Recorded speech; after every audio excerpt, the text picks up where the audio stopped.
Bahaybat 8.7 to'l uchastkani narxini 132 ming dollar desam olgan bo'larmidinglar? Srochni narxda pul zaril bo'lgani uchun sotib olishyapti.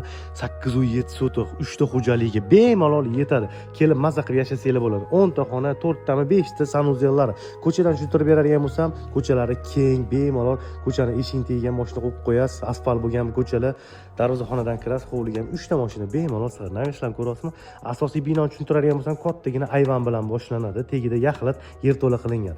Yonida birinchi xona, bolalar uchun yotoqxona qilib qo'ysangiz, uni yonida ota-onalar yotoqxonasi, ichida o'zini sanuzeli bor. Mehmonxona razmeriga e'tibor beradigan bo'lsangiz, kattagina, uni yonida yana bitta xona, ota-onalar yotoqxonasi, uni ham ichida bitta sanuzeli bor.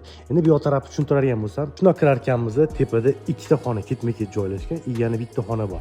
Ochiq ayvon, oshxona, mana bu yoq burchakda oshxona bo'ladigan bo'lsa, uni yonida ovqatlanib o'tirish uchun sharoitlar qilingan. Bu yoq burchagida kattagina hammom tualetlari joylashgan, o'rtada kattagina basseyn. Lokatsiyasini tushuntirib o'tadigan bo'lsam, Toshming postidan kirganingizda Oltin tepani chorrahasi bor. O'sha yerdan svetofordan o'ngga qayilib yurasiz. Betonkadan eshik tagigacha chiqsa bir 6 kilometr nari berib chiqadi. Narxi 132 ming dollar, srochni narxda. Bizani yo'qotib qo'ymaslik uchun kanalga obuna bo'lib qo'ying. Zo'r variantda uy joyli qo'yib turamiz.